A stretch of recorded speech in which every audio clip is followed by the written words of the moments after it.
उपमुख्यमंत्री देवेंद्र फडणवीस बोलतात, थेट ऐकूया। आज आमच्याकरता अतिशय आनंदाची गोष्ट आहे की मोदीजींची पहिली सभा ही विदर्भामध्ये चंद्रपूरमध्ये होते आहे। प्रचंड उत्साह लोकांमध्ये पाहायला मिळतोय आणि विशेषतः मोदीजींच्या सभेने सगळं वातावरण बदलतं।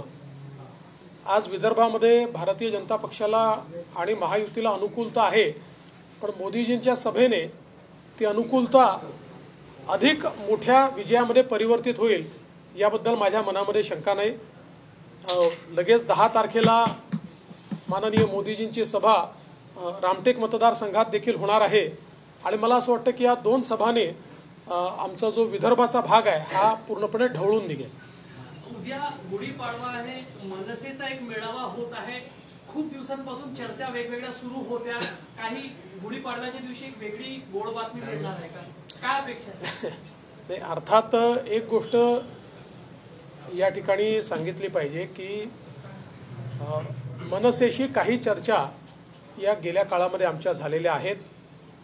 विशेषतः मनसेने जेव्हापासून हिंदुत्वाचा अजेंडा घेतला तेव्हापासून त्यांची आणि आमची एक प्रकारे जवळीक वाढली आहे आणि निश्चितपणे आमची अपेक्षा अशी आहे की शेवटी श्री राज ठाकरे हे तसे पहिले व्यक्ती होते की ज्यांनी 2014 साली मोदीजींचं एंडोर्समेंट केलं होतं आणि जाहीरपणे भूमिका घेतली होती की मोदीजींना प्रधानमंत्री बनवलं पाहिजे। ठीक आहे, मधल्या काळात त्यांनी काही वेगळी भूमिका देखील घेतली, पण मला असं वाटतं की आज त्यांना देखील हे मान्य असेल की ज्या प्रकारे 10 वर्षामध्ये मोदीजींनी भारताचा विकास केला, एका नव्या भारताची निर्मिती ही त्या ठिकाणी झाली, तर अशा परिस्थितीमध्ये सर्व लोकांनी मोदीजींच्या पाठीशी उभं राहिलं पाहिजे।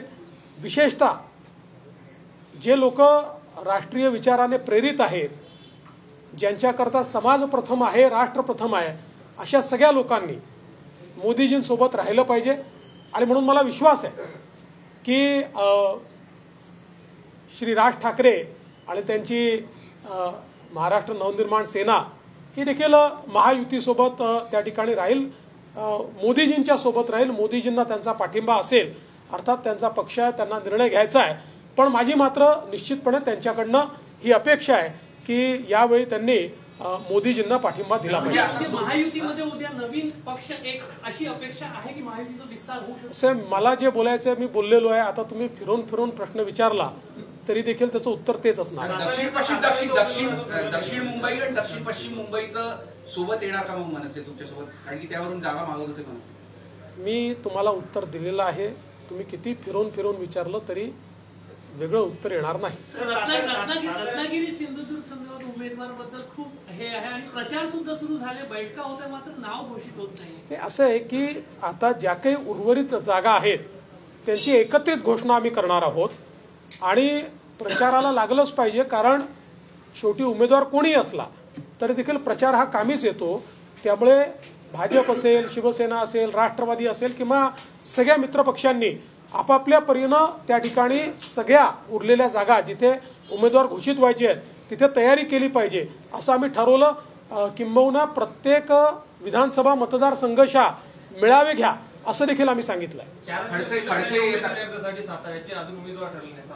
सांगितलं सगळे एकत्रित ठरतील।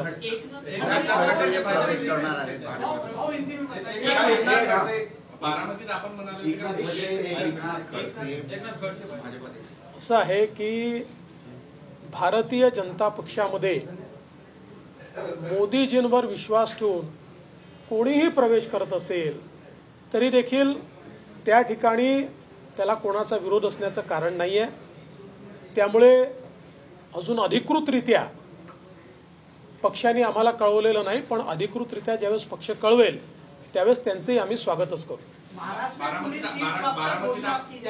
आपण म्हणाले होते की मोदी विरुद्ध जे आहे गांधी असं हे होणार, तर शरद पवारांनी त्यावर उत्तर दिली की मोदी लढायला येणार आहे का मत मागायला येणार आहे? असं आहे की माझा पलीकडचा सवाल आहे की मग त्या ठिकाणी शरद पवार साहेब देखील उमेदवार नाही आहेत, त्याच्यामुळे मी अतिशय स्पष्टपणे सांगितलेलं आहे की सुनेत्राताई पवार निवडून आल्या तर मोदीजींकरता हात उंच करतील आणि सुप्रियाताई निवडून आल्या तर राहुल गांधींकडनं हात उंच करतील. म्हणजे सुनेत्राताईंना दिलेलं मत हे मोदीजींना मत आहे, सुप्रियाताईंना दिलेलं मत हे राहुल गांधींना मत आहे. इतकं स्पष्ट सांगितलंय. आता काही लोकांना समजून घ्यायचं नाही आहे तर त्याला मी काही करू शकत नाही. महाराष्ट्र में कब तक सीट पूरी घोषणा हो जाएगी, क्या है? कि महाराष्ट्र में बहुत कम सीटें हमारी बची है. जो सीटें बची है वो अंतिम फेज की सीटें हैं. जल्दी ही उसकी घोषणा हम लोग करेंगे. तकरीबन हम लोग निर्णय तक पहुंच चुके हैं. जल्दी हम घोषणा कर देंगे. देवेंद्र जी, मनसे की कल सभा होने जा रही है, कुछ कहना चाहेंगे? ठीक है, मैं इतना ही कहूँगा कि कल जो मनसे की सभा होने वाली है, ऐसा राज ठाकरे जी ने कहा है कि उनकी भूमिका वो कल स्पष्ट करेंगे. तो मैं अपेक्षा व्यक्त करता हूँ कि उन्होंने मोदी जी को समर्थन देना चाहिए, महायुति को समर्थन देना चाहिए, क्योंकि 2014 में वे ऐसे व्यक्ति थे कि जिन्होंने सबसे पहले एक प्रकार से मोदी जी को समर्थन दिया था. बीच में कुछ समय वो हमसे नाराज भी रहे, बाजू भी रहे, लेकिन पिछले कुछ सालों में उन्होंने जो हिंदुत्व का एजेंडा दिया है, उनका हिंदुत्व का एजेंडा ये हमारे एजेंडे से मिलता जुलता इस प्रकार का मिलने वाला एजेंडा है. इसलिए मुझे ऐसा लगता है कि इस प्रकार की ताकतें बटी रहे ये ठीक नहीं है. और मैं अपेक्षा व्यक्त करता हूं कि वो निश्चित रूप से मोदी जी के साथ जाएंगे. राजेंद्र गावित कमळावर लढणार अशी चर्चा आहे.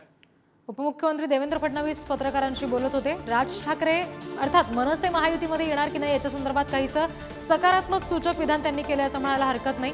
मोदींवर विश्वास ठेवून कुणीही पक्षप्रवेश करत असेल तर विरोध नाही असं खडसेंच्या भाजप प्रवेशाबद्दल बोलताना फडणवीसांनी म्हटलेलं आहे.